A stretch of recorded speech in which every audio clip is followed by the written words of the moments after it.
सुप्रभातं छात्राः। अद्य वयम् अष्टमकक्षायाः द्वितीयपाठः पठामः। पाठस्य नाम किं? बीलस्य वाणी न कदापि मे श्रुता। इसका अर्थ है बील की आवाज़ मैंने कभी नहीं सुनी। पहले हम यह पाठ किसने लिखा है उनका परिचय जान लेंगे। बीलस्य वाणी न कदापि मे श्रुता।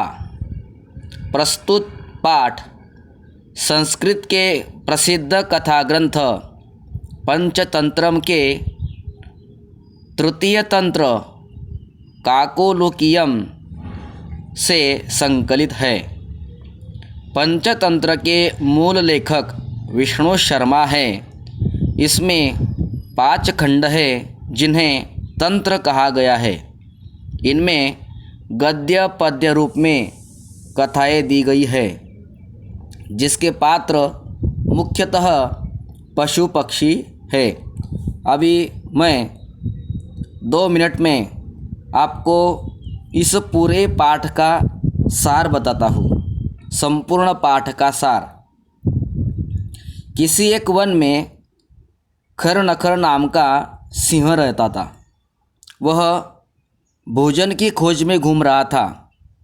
सायंकाल एक विशाल गुफा को देखकर उसने सोचा, इस गुफा में रात में अवश्य कोई प्राणी आता है, अतः यहाँ छिपकर बैठता हूँ। इस बीच उस गुफा का जो स्वामी था, उसका नाम था दधिपुच्छ। वह एक गीदड़ था। वह वहाँ आया और सिंह के पैरों के निशान देखकर बाहर खड़ा हो गया। गीदड़ बुद्धिपूर्वक विचार करके गुफा से कहने लगा, अरे गुफा, आज तुम मुझे क्यों नहीं बुला रही हो? यह सुनकर मूर्ख सिंह ने सोचा कि यह गुफा गीदड़ को प्रतिदिन बुलाती होगी, लेकिन आज मेरे भय से नहीं बुला रही है। यह सोचकर सिंह ने उसे अंदर आने के लिए कहा।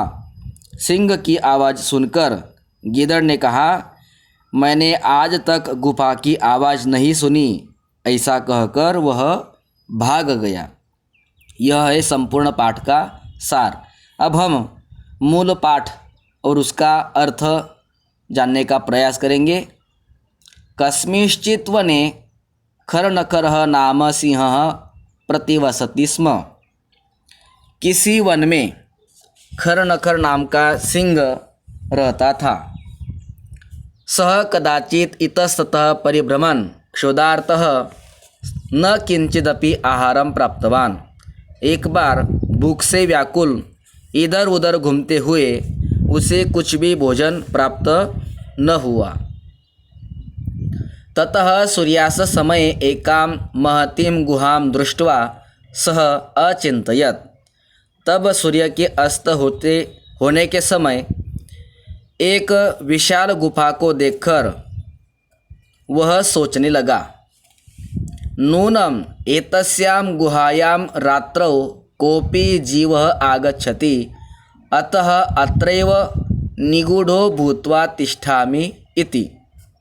उसने सोचा, इस गुफा में रात में अवश्य ही कोई प्राणी आता होगा, अतः यहाँ पर छिपकर बैठता हूँ। एतस्मिन् अंतरे गुहायाः स्वामी दधिपुच्छः नामकः शृगालः समागच्छत्। इसी बीच गुफा का मालिक दधिपुच्छ नामक गीदड़ आ गया।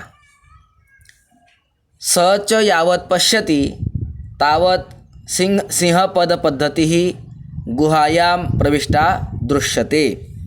जैसे ही वह देखता है, वैसे ही शेर के पंजों के निशान गुफा में प्रविष्ट होते हुए दिखाई पड़े।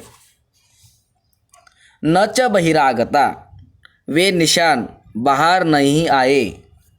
शृगालः अचिंतयत, गीदड़ सोचने लगा। उसने सोचा, अहो विनष्टोऽस्मि, अरे मैं मर गया।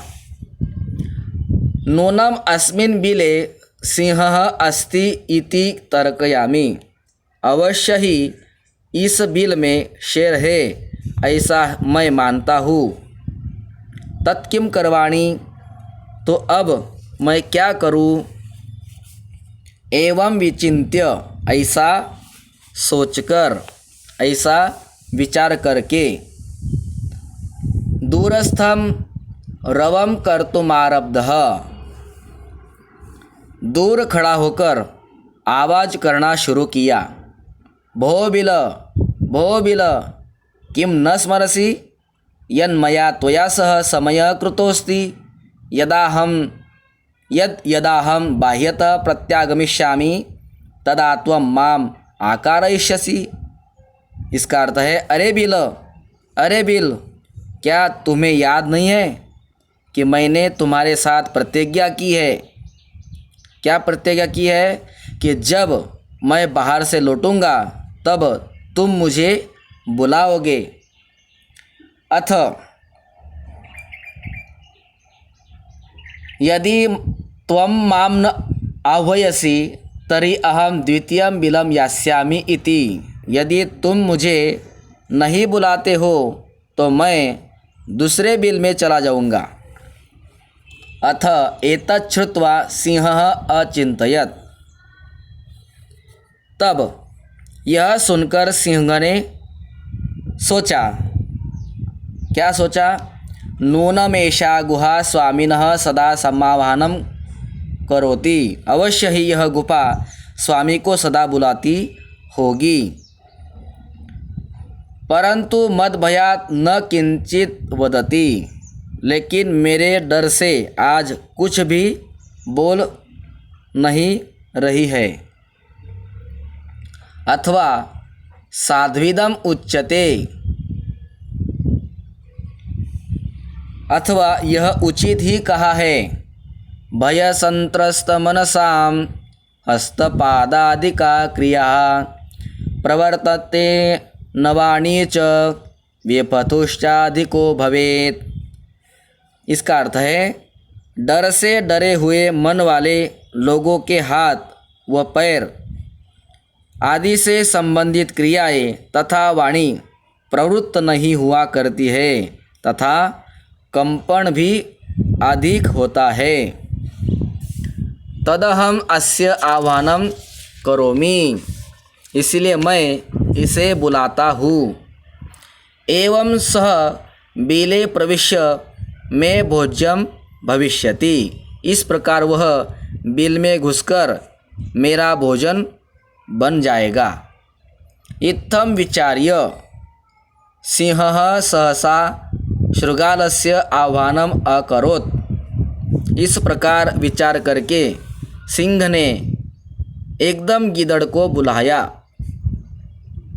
सिंहस्य उच्च गर्जन प्रतिध्वनिना सा गुहा उच्चैः शृगालम आह्वयत्, सिंह की ऊंची गर्जना की गूंज से उस गुफा ने जोर से गीदड़ को बुलाया। अनेन अन्येपि पशवः भयभीता अभवन्, इससे क्या हुआ? इससे अन्य पशु भी भयभीत हो गए। शृगालोपि ततः दूरं पलायमानः इमं अपठत्, गीदड़ भी उससे भागता हुआ यह श्लोक पढ़ने लगा। क्या श्लोक है? अनागतं यः कुरुते स शोभते, स शोच्यते यो न करोत्यनागतं, वनेत्र संस्थस्य समागता जरा, बिलस्य वाणी न कदापि मे श्रुता। इस श्लोक का अर्थ है, पहले हम इसका अन्वय देखेंगे। यह अनागतम कुरुते स शोभते, यो अनागतम न करोति स शोच्यते, अत्र वने संस्थस्य जरा समागता परम कदापि बिलस्य वाणी में न श्रुता। इस श्लोक का सरलार्थ इस प्रकार है, जो व्यक्ति न आए हुए दुख का प्रतिकार करता है वह शोभा पाता है, जो न आए हुए दुख का प्रतिकार नहीं करता है वह चिंतनीय होता है। यहाँ वन में रहते हुए मैं बूढ़ा हो गया हूँ, परंतु कभी भी मैंने बील की आवाज़ नहीं सुनी। इस प्रकार बीलस्य वाणी न कदापि में श्रुता, बील की आवाज़ मैंने कभी नहीं सुनी। इस पाठ का हमने अध्ययन किया। यह अव्यय प्रयोग का महत्व बताया गया है। ज़्यादा से ज़्यादा इस पाठ में अव्यय का प्रयोग किया गया है। सभी छात्र ध्यान दें और ध्यान से पढ़ेंगे। धन्यवाद।